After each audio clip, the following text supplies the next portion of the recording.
أعوذ بالله من الشيطان الرجيم. بسم الله الرحمن الرحيم. الحمد لله رب العالمين، والصلاة والسلام على أشرف الأنبياء والمرسلين سيدنا ونبينا وحبيبنا محمد صلى الله عليه وآله وسلم. أشهد أنه بلغ الرسالة وأدى الأمانة ونصح الأمة وكشف الغمة وعبد الله ربه حتى أتاه اليقين. صل اللهم عليه وعلى آله في كل آن وحين،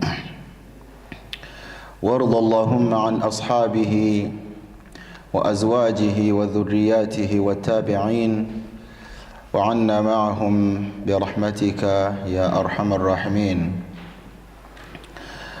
اللهم صل وسلم وبارك على سيدنا محمد وعلى آله في الأولين، وصل وسلم وبارك على سيدنا محمد وعلى آله في الآخرين، وصل وسلم وبارك على سيدنا محمد وعلى آله في كل وقت وحين، وصل وسلم وبارك على سيدنا محمد وعلى آله في الملأ الأعلى إلى يوم الدين. سيدي أبا القاسم يا رسول الله، الصلاة والسلام عليك يا رسول الله، الصلاة والسلام عليك يا حبيب الله، الصلاة والسلام عليك يا نبي الله، الصلاة والسلام عليك يا رحمة للعالمين. يقول الله سبحانه وتعالى في القرآن المجيد بعد أعوذ بالله من الشيطان الرجيم، بسم الله الرحمن الرحيم: وما أرسلناك إلا رحمة للعالمين. وقال النبي صلى الله تعالى عليه وعلى آله وسلم: إنما بعثت لأتمم مكارم الأخلاق. Respected brothers and sisters in Islam, Assalamu alaikum wa rahmatullahi wa barakatuh.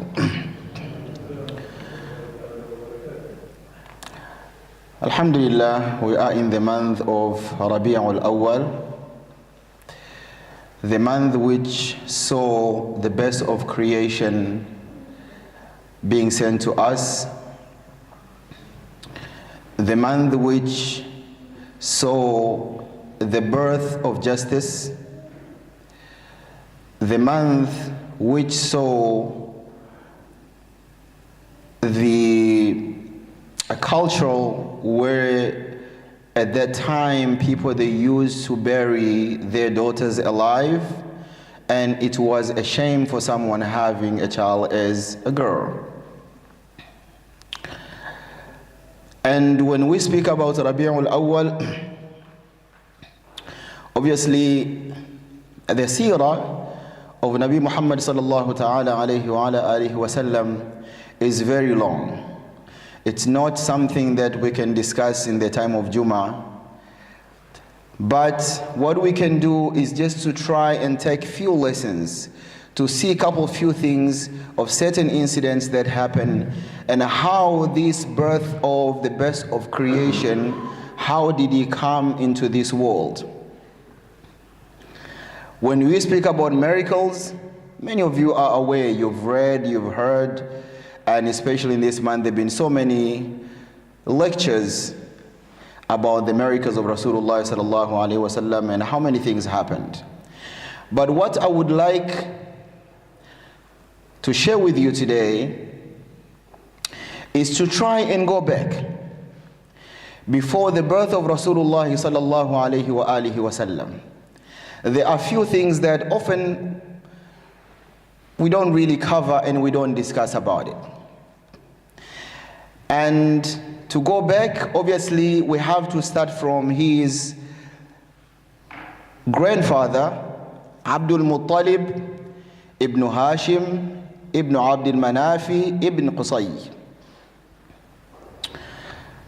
Abdul Muttalib, all of you are aware that he's a grandfather of Rasulullah sallallahu alaihi wasallam, being the father of his father Abdullah.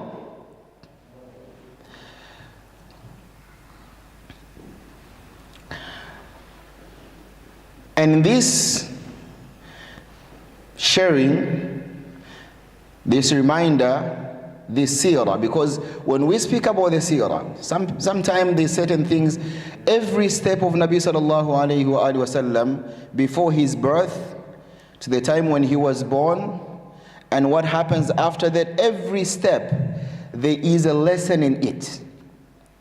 And that lesson is for every believer. So when you speak of Abdullah, his father, not many people are aware that actually his father, many of the historians, they say that he was supposed to be slaughtered at the young age, just like Ismail. So what happened in that incident? Abdul Muttalib, before he had any sons, there was a time him and other Quraysh, other Arabs there around, they were busy digging a well for the water. And they had certain disputes amongst them. And at that moment, Abdul Muttalib spoke up. And these people, they responded to Abdul Muttalib. They say, كيف تتجرأ يا عبد المطلب? How dare are you to raise your voice on us? How dare are you? كيف تتجرأ? Why? وَإِنَّكَ لَا تَمْلِكْ. Meanwhile, you don't even have a son. All of us, we have boys. In other words, today people, they will tell you that men are speaking, right? That's a term many people use. You have no right to speak to us in that manner. You don't even have a one boy in your children. And those words were hurtful to Abdul Muttalib, and he became upset. He said, Wallahi, لَإِن رَزَقَنِيَ اللَّهُ عَشْرَةً مِنَ الرِّجَالِ لَأَذْبَحَنَّ وَاحِدًا مِّنْهُمْ قُرْبَانًا لِلَّهِ تَعَالَى. He made an oath right there. He said, Wallahi, if Allah grant me 10 boys, I will make sure that I sacrifice the last one for the sake of Allah subhanahu wa ta'ala. He made an oath. Remember Ibrahim alayhi salatu wasalam, he made an oath, he made a promise to Allah. And sometimes what we don't understand is that these Quraysh, they were mushrik, but they believed in Allah. It's just the way they believed in Allah is different. They believed in Allah, they believe there is a God, but yet they worship the idols, these Lat and Uzza and so on. What they used to say was, no, we believe there is a God, but these ones, they help Allah to do the certain jobs. So basically they think Allah needs a help. So even though they believed in Allah, but they think these ones are here to help. That's why we worship them. So hence why you see when he was making that oath and when he was swearing, he said, Wallahi. So he made that promise, and time went by. Allah subhanahu wa ta'ala, the best of creator, the one who can change the condition, who can bring non-existence into existence, Allah subhanahu wa ta'ala granted Abdul Muttalib 10 boys. Not at the same time, obviously, over the time. And if you look, you will see that amongst the children of Abdul Muttalib, you have Abu Talib, right? Abu Talib was the son of Abdul Muttalib. You have Hamza, you have Abu al-Harith, many of them, Abbas. In fact, they say he had about, it was 10, but he had others, the daughters as well. Anyways, Now, he's got 10 boys. He made a promise. The time comes. Quran tells us, وَأَوْفُوا بِالْعَهْدِ. Even that time, those people who were not Muslims, because Islam was not born yet. Even though they were not Muslims, but they believed in one thing. If you make an oath, if you swear on something, you make a promise, you have to fulfill that promise. Otherwise, not fulfilling that promise can cause certain issues to happen, certain disasters to happen. So therefore, even they will force you to make sure that you fulfill that promise. So now time comes, he made a promise to Allah that he will make sure لَأَذْبَحَنَّ وَاحِدًا مِّنْهُمْ قُرْبَانًا لِلَّهِ تَعَالَى. Now for those who have children, you will know when you're looking at your child, something that you wish for a long time, you're looking at, and then he's looking at his children, he's looking at all of them, they're beautiful, and he's looking at the last one is who? Abdullah. What do I do? Their love is increasing. So he decided to take Abdullah to the Kaaba. He went there because every time that thinking of sacrificing this beautiful, handsome boy, every time he thought about it, it became very difficult. So he decided to take him around the Kaaba, and they had a certain tradition where you will write two things. It's like a sort of a gambling, right? Like a vote. So you have one say la, another one say naam. And whatever, if la comes forward, it means now you can keep your child. If naam comes forward, which say yes, you have to slaughter him. And he went there, he plays cards and everything. The first one comes up, he says what? Naam, you have to slaughter him. He thought about it, he's like, you know what, I'm going to repeat again. He tried again the second time. Naam came up again. Third time, Naam came. Every time he tried, the answer was the same. Look at how Allah also is testing him. Because don't forget one thing. The slaughtering of Abdullah, the killing of Abdullah would have been the what? Would have been the what? Because that's where the birth of the best of creation came from. So he decided, he said, okay, this is what I'm going to do. I'm going to bring 10 of my best camels. I'm going to give them as in replacement. He brought 10 of the best camels. And he tried to check the cards, the answer remained the same. Now, he added another 10. That also wasn't enough. Until the camels, there were 100. 100 of them. And the chief, the one who was there, he told him, he said, Abdul Muttalib, these 100 camels that you have brought here, they are enough. If you need to slaughter them, and that blood can be the replacement of the life of your child. Therefore, they decided to slaughter all the 100 camels, and in that case, at the end of the time, Abdullah was saved. Okay. So Abdullah, when he was around the age of 25, his father, Abdul Muttalib, decided to get him married. And who did he get him married to? Amina bint Wahab. They got married. It's around the age of 25. Few days later, there was a convoy which was leaving, going to Syria, to Sham. It was the traditions of the Arabs. Even the Quran mentions this. You can just go check up the tafsir of Surah Al-Quraysh, لِإِلَافِ قُرَيْشِ إِلَافِهِمْ رِحْلَةَ الشِّتَاءِ وَالصَّيْفِ. It was the traditions of the Quraysh. They used to do trading. and their trading was either Makkah, Yemen, or Makkah, Syria. That was always the movement.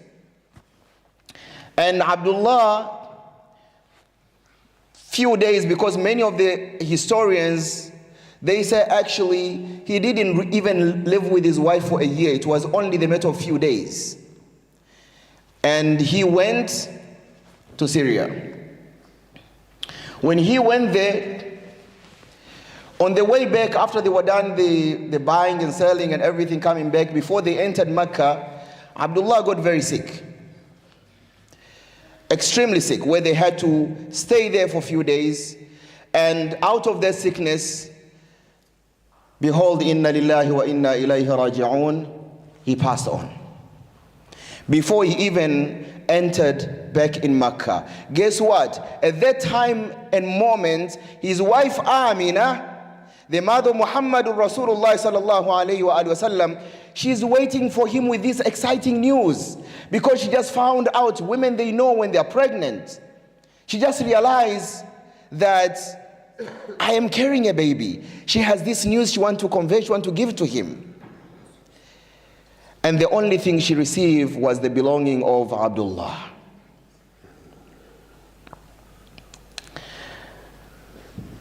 She carried this birth until when it was time to give birth. So one thing you need to look at it and understand, the first part you see that An-Nabi sallallahu alayhi wa sallam, he lost his father before he was even born. Okay. When he was born, obviously Amina, she sent out the news to Abdul Muttalib, and he was very excited. And he took care of Rasulullah sallallahu alayhi wa sallam. But at that time it was also a tradition, it was a norm, because of what was going on in Mecca. So whenever a child was born at that time, they will send this child into a village, mainly for two reasons. Reason number one, because there was because of the language. The people in the village, they spoke very, very fluent and eloquent language that you can understand. Where the people in the city, even until today, if you go in many of the cities, the English they speak, sometimes you might not even understand what is going on, right? Cities, they're always trying to mix up everything on how they feel. So, but also, another reason was because of the virus, the sickness that was going on around Mecca. So in order to protect these children, they had to send them away to the village. But it wasn't just that you send in the children. The people from the village, they will come to the city, then they will enter the agreement between you and them. You need to pay them in order for them to take your child. So people, they used to come with, like every day, flocking to the city. They come there, the first thing they have to make sure that they go to the rich families, because the rich are paying good. But don't forget that Muhammadur Rasulullah sallallahu alayhi wa sallam, he does not come from a rich family. And not only that, he doesn't even have a father. So people, they came, every time they come there, they ask, whose child is that? No, this one is, his father passed away already. They will leave Rasulullah sallallahu alayhi wa sallam. And they will just take all the rich children. But the funny thing, on the way,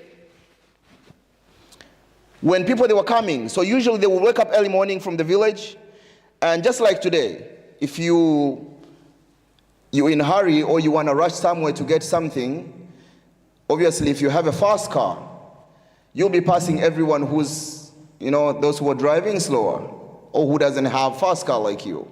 So even at that time, there were those people who, they owned the camels that were fast, the donkeys that were fast, and all of those kind of things. But from the village, the person who was actually coming was Thuwaybatul Aslami. And Thuwaybatul Aslami, she was not from the village. First, she was the person that, she was a slave to Abu Lahab. And she was freed, at the time when Rasulullah sallallahu alaihi wasallam, when he was born. So the first sign of the miracle of Rasulullah sallallahu alaihi wasallam, the birth of Rasulullah sallallahu alaihi wasallam, the first person to be freed was Thuwaybatul Aslami. Okay. So on the way, people were coming from the village. We had Halimatu Sa'diyya. Halimatu Sa'diyya, she's coming with her husband. So they also come into the city to take some children and take them to the village. But something happened. So now you have all these people who are riding expensive cars, you know, the expensive camels, they're very fast. Halimatu Sa'diyya and her husband, they're riding this donkey, and unfortunately this donkey was going through a very, very rough time. Because for the past weeks before that, this donkey was not feeling well. The donkey was having diarrhea. So therefore this donkey was not even in the means of going very fast. So everyone, they come in, they're passing them. They're passing them because everyone is rushing to the city to make sure that they get their hands on the rich children. And slower, and by the time she got to Makkah, all the rich children, they were gone, and who was left there? Muhammad. And at that point, her husband, he said, you know what, let's just take this child, he's the only one we have. Maybe Allah will put some barakah. So they took Muhammad Rasulullah sallallahu alayhi wa alihi wasallam. Now they're returning back on their way back. Second miracle. The first one we said what? Slaved, being freed. On the way going back, out of nowhere, that donkey that they were riding, it became so fast that passing those people who even left before them. And all of them, they're looking, what is going on? This lady, when we were coming, we go to the city, we left, you know, a long time ago. Now all of a sudden, her and her husband, they're passing us. Because they're carrying the best of creation, sallallahu alayhi wa sallam. And she went there, stayed with Rasulullah sallallahu alayhi wa sallam. And another things that happened at that moment, because in the village as well, there was a bit of a drought, where some trees, they were not getting fruit. Many things that were happening, the animals they had, their camels, their goats, and all of those, they were struggling to produce milk. And the moment Rasulullah sallallahu alaihi wasallam got into that farm, immediately those camels, those goats, they started producing even more than enough. Everything changed. But at that moment, he stayed there, and the first thing happened where the Jibreel, obviously Allah subhanahu wa ta'ala sent the malaika to do the first cleansing of Rasulullah sallallahu alayhi wa alihi wasallam. And that's when they came, they did the operation and opened his heart, took out his heart, cleaned the heart. And while this thing is happening, the child of Halimatu Sa'diyya, the other boy, is watching of what is going on. And this boy ran back to the mother and said, no, there's two men, they came and this is what they did, this is what they did to my brother. So when Rasulullah, when he came back in the house, now she's afraid because of what just happened. She think, oh my, what if this child end up dying in my hands? So she decided to return him back to his mother. And he went back there. As I said, I don't want to go too much into these things. There's so many things that if you want to discuss in terms of the history of Rasulullah sallallahu alayhi wa sallam, he went there and he stayed there. Then eventually they came, they took him again when he was fine. And when he was at the age of around 6, his mother, she used to go to the graveyard where Abdullah was buried. She would go there and visit him. And she took Rasulullah sallallahu alaihi wasallam, Muhammad, she went with him. And on the way when she got there with Rasulullah sallallahu alaihi wasallam at the age of 6, his mother also did not manage to return. She also passed away. This is a boy, the age of 6. Sometimes we look at life, when Allah takes certain things away from you, the things that are dear to you. Some people, they end up complaining But wallahi, Allah taking certain things away from you or not giving you certain things that actually might be giving you better. And Allah giving you everything that actually might be depriving you. Because guess what? Rasulullah sallallahu alaihi wasallam, everything was taken from him. Everything. But yet he is the best of creation. Rahmatan lil alameen.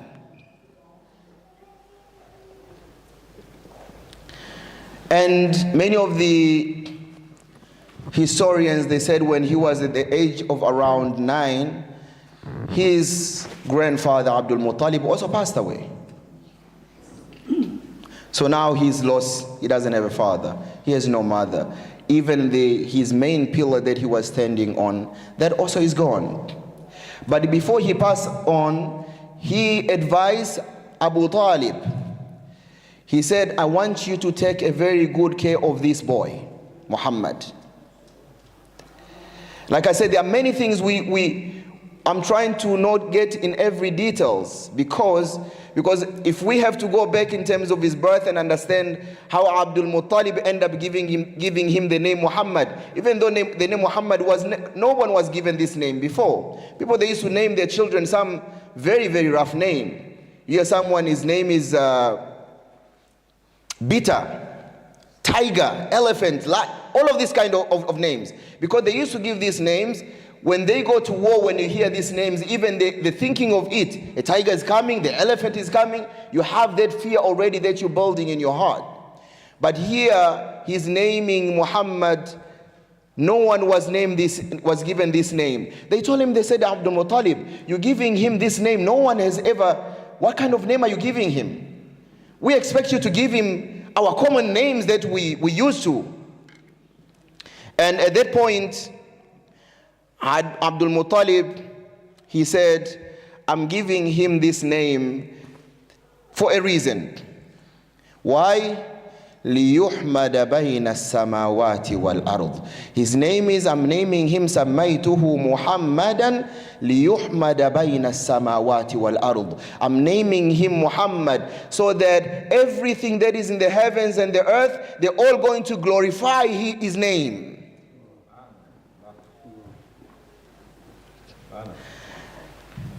Brothers and sisters, like I said, there is no time to go into the entire history, but just one more thing. So now his grandfather is gone.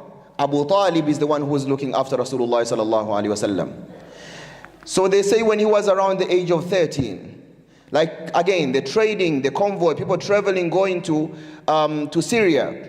Because also there is another thing that people don't understand, which time Rasulullah was born. The time that Nabi Sallallahu was born, the preparation of that. Some of the historians, they say it happened on the same day. Others, they said it happened in the same year. It was the same year where the people of Abraha and his elephant, they were destroyed when they were coming to destroy the Kaaba. I don't have to go into that. You can go read up in Surah Al-Fil. Alam tara kayfa fa'ala rabbuka bi ashabil fil. The preparation of that, Allah subhanahu wa ta'ala destroyed the entire army. Anyways, so now they are on the way, they are going to, before they left to Syria, Muhammad Rasulullah, he asked his uncle Abu Talib, he said, can I go with you? I also want to learn about the business. At the age of 13. First he refused, he said, too young. And then he insisted, eventually said, I'm going to take you with me. So they went. On the way, there was one place which was known as Busra. This place was one person, he was a devoted Christian. He had this little house, he lived in there, he used to do his ibadah and everything in there.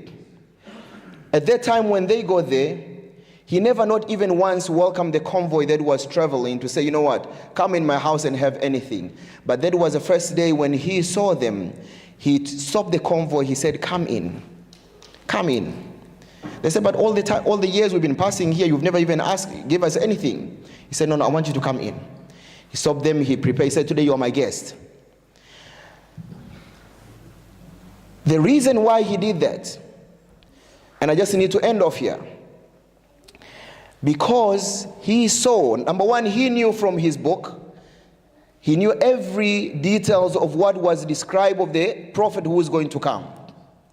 And when he saw this convoy coming, he said, I saw on the camel where Rasulullah ﷺ was sitting, there was a little shade that was protecting this camel from the any sun.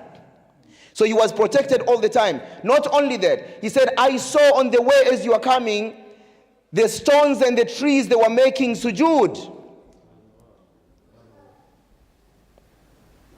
Therefore, he knew immediately, this convoy, there is someone who is not normal. It's a story to go into the details. There are many things that happen on that, and you have to look for the details and everything, but we don't have time to do that. Inshallah, like I said, to know him is to love him. You cannot love him if you don't know him. Go read the seerah. Read the seerah Nabawi. Read everything about Rasulullah sallallahu alayhi wa sallam. From his birth, before he was born, when he was born, what happened at that time, and everything that he went through in his life. And then if you happen to face any challenges in your life, understand that maybe Allah is giving you those challenges because Allah loves you. فَأَمَّا الْإِنسَانُ إِذَا مَبْتَلَاهُ رَبُّهُ فَأَكْرَمَهُ وَنَعَمَهُ وَأَمَّا إِذَا مَبْتَلَاهُ فَقَدَرَ عَلَيْهِ رِزْقًا فَيَقُولُ رَبِّي أَهَانًا. You think if Allah, some people they say, no, because Allah has given me, that is a sign that Allah loves me. And those whom Allah squeeze them, they don't really get much out of life. They say, no. Allah hasn't given me much because maybe Allah dislikes me. Allah said, Kalla, that's not the reason. To be given is not a sign that you are being loved. And to be deprived is not a sign that you are being hated. And the example you need to look at Rasulullah sallallahu alayhi wa sallam. Wa akhiru da'wana alhamdulillahi rabbil alameen. Assalamu alaikum wa rahmatullahi wa barakatuh.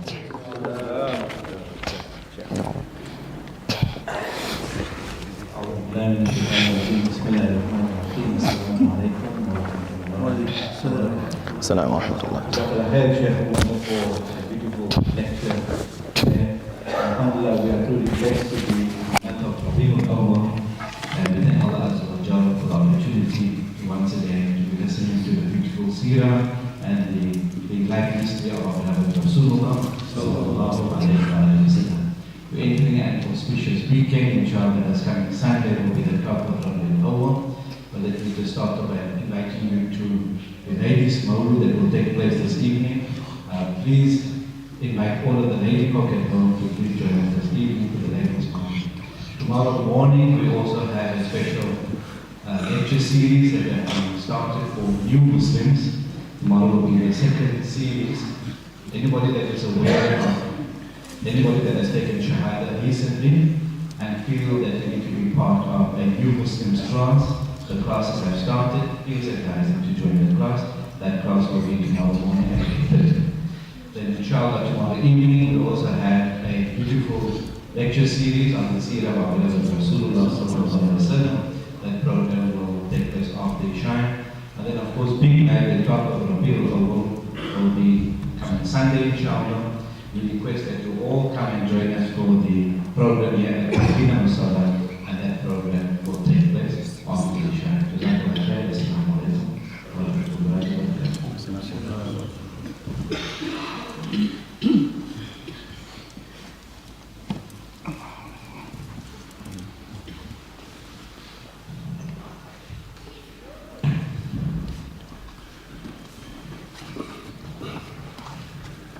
إن الله وملائكته يصلون على النبي يا أيها الذين آمنوا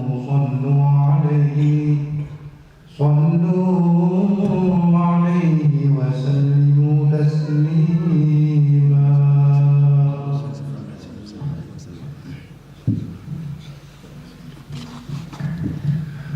الله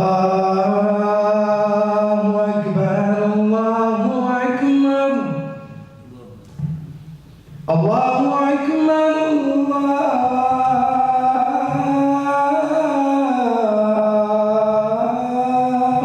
أكبر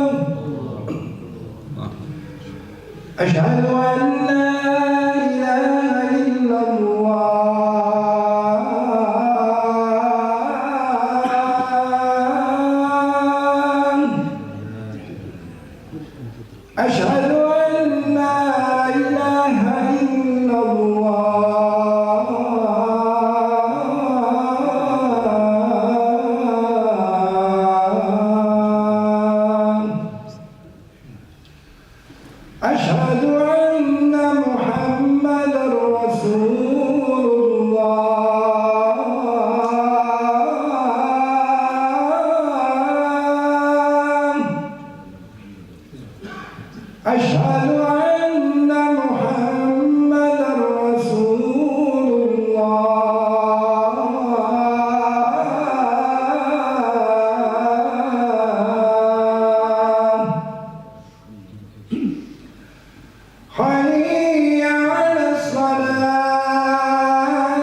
حي على الصلاة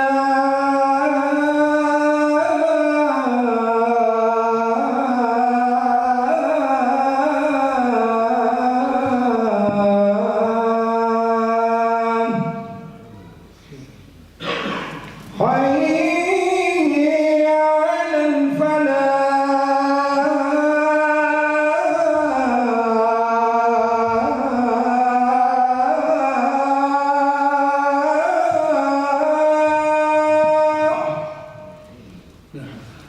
حي على الفلاح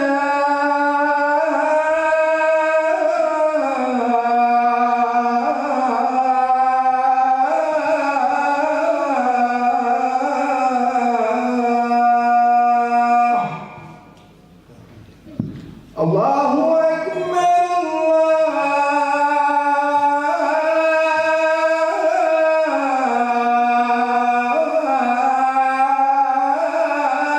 الله أكبر لا إله إلا الله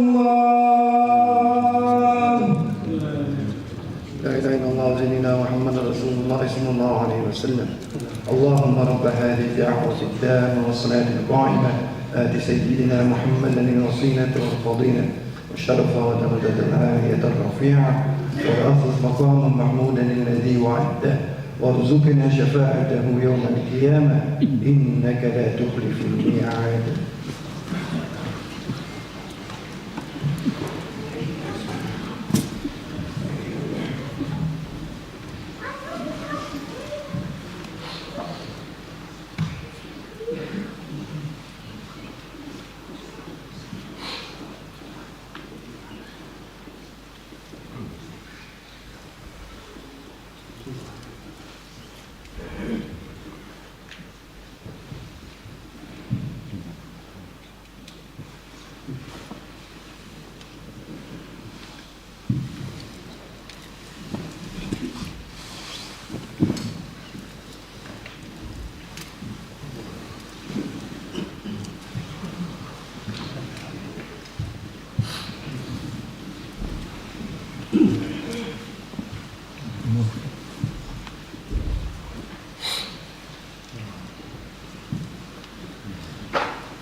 إن الله وملائكته يصلون على النبي يا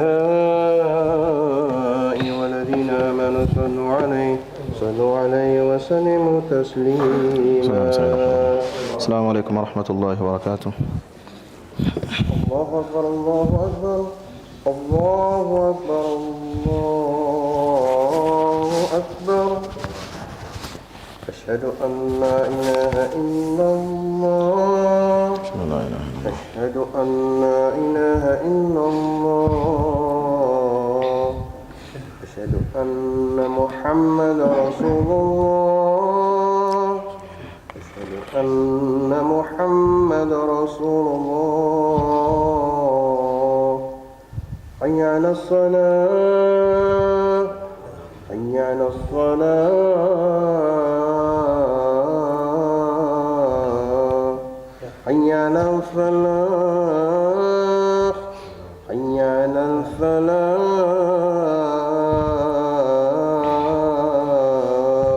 الله أكبر الله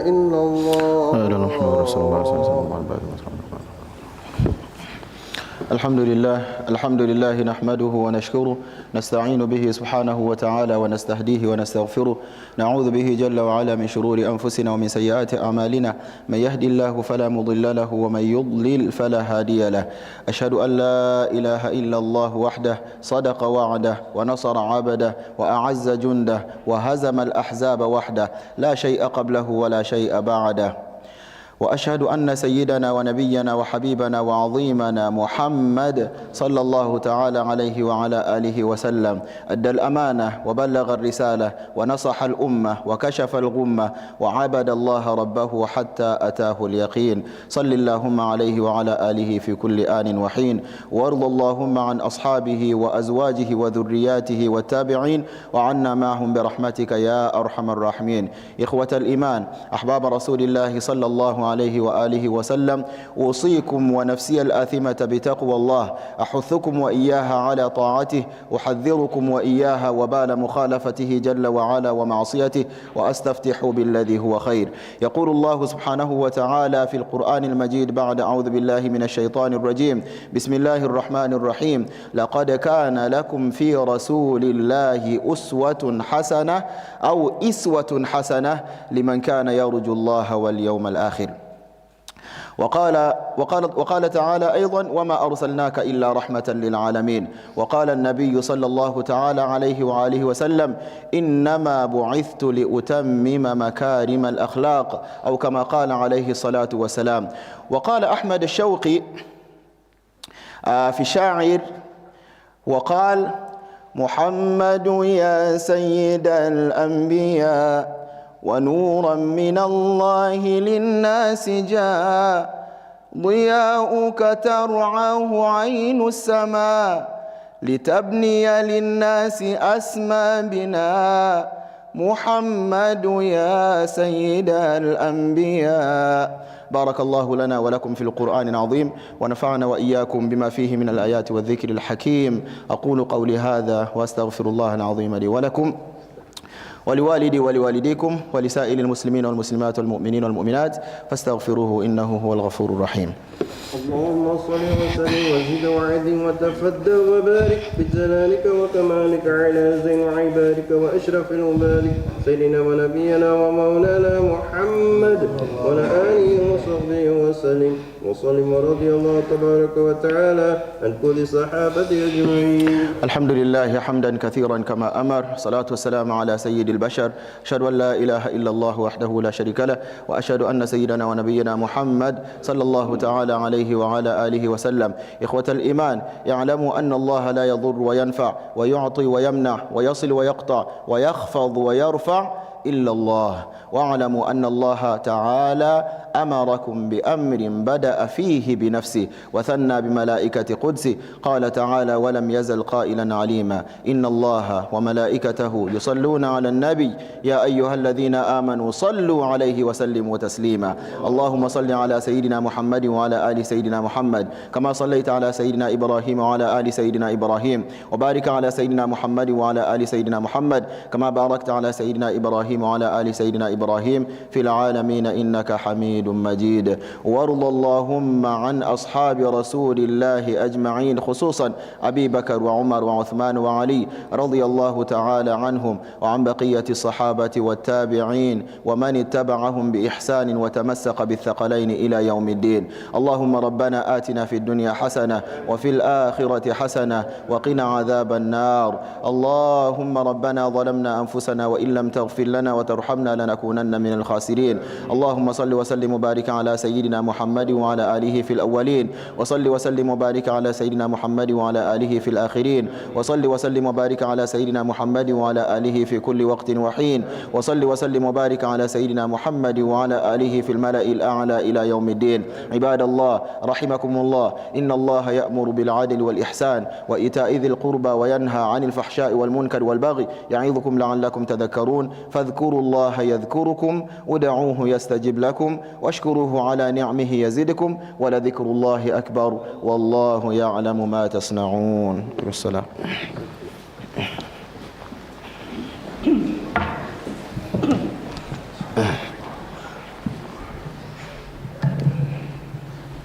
Okay.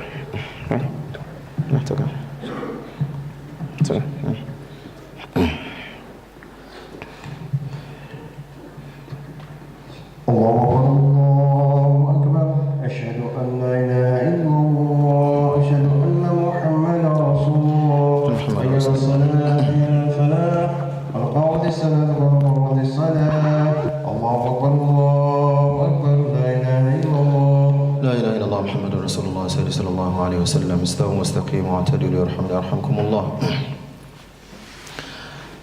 الله أكبر. إن صلاتي ونسكي ومحياي لله رب العالمين لا شريك له بذلك بسم الله الرحمن الرحيم الحمد لله رب العالمين الرحمن الرحيم مالك يوم الدين إياك نعبد وإياك نستعين اهدنا الصراط المستقيم صراط الذين أنعمت عليهم غير المغضوب عليهم ولا الضالين.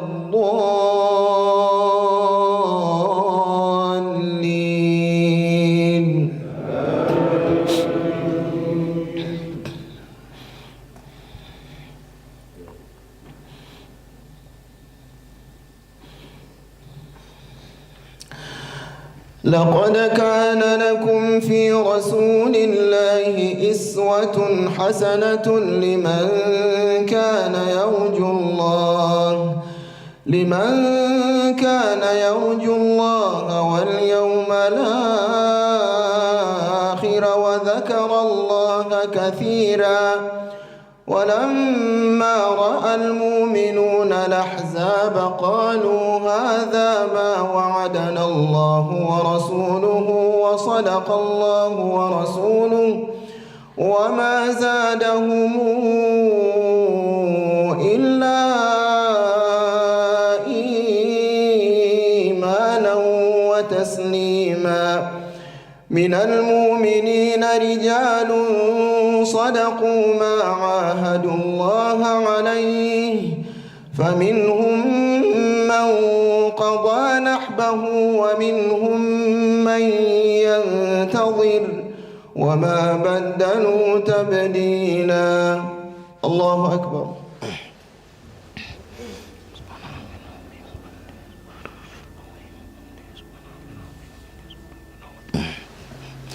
سمع الله لمن حمده. الله أكبر.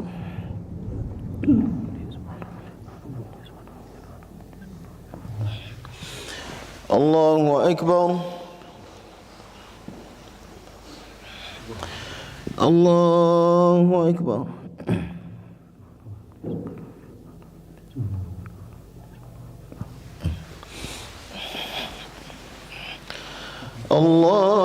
الله أكبر.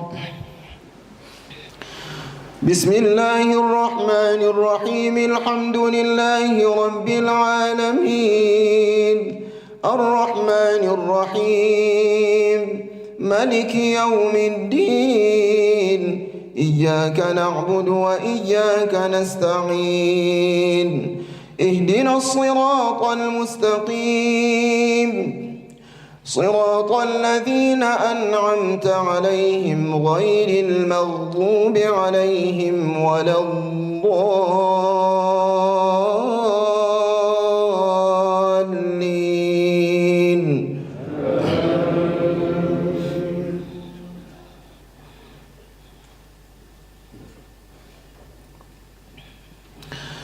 بسم الله الرحمن الرحيم قل هو الله أحد الله الصمد لم يلد ولم يولد ولم يكن له كفؤا أحد.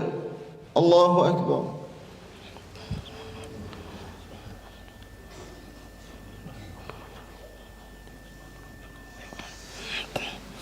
سمع الله لمن حمده. الله أكبر.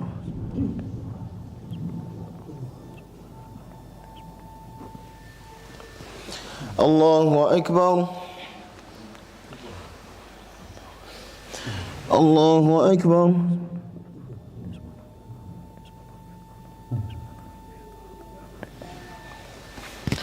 الله أكبر.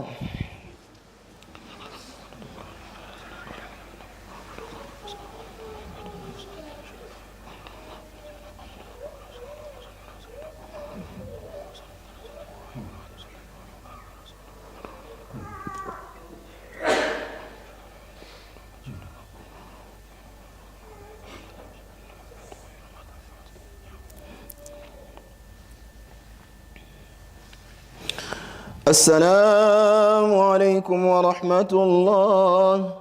السلام عليكم ورحمة الله. استغفر الله العظيم والتواب الرحيم الذي لا إله إلا هو الحي القيوم ونتوب إليك. أستغفر الله العظيم والتواب الرحيم الذي لا إله إلا هو الحي القيوم. أستغفر الله العظيم والتواب الرحيم الذي لا إله إلا هو الحي القيوم ونتوب إليك ونسألك توبة ومغفرة إنه هو التواب الرحيم. الحمد لله رب العالمين والصلاة والسلام على أشرف المرسلين سيدنا ونبينا وحبيبنا محمد صلى الله عليه وسلم وعلى آله وأصحابه أجمعين. اللهم إنا نسألك حبك وحب من يحبك وحب عملا يقربنا إلى حبك برحمتك يا أرحم الراحمين. اللهم ربنا آتنا في الدنيا حسنة وفي الآخرة حسنة وقنا عذاب النار. ربنا تقبل منا إنك أنت السميع العليم وتب علينا يا مولانا إنك أنت التواب الرحيم. إن الله وملائكته يصلون على النبي يا أيها الذين آمنوا صلوا عليه وسلموا تسليما.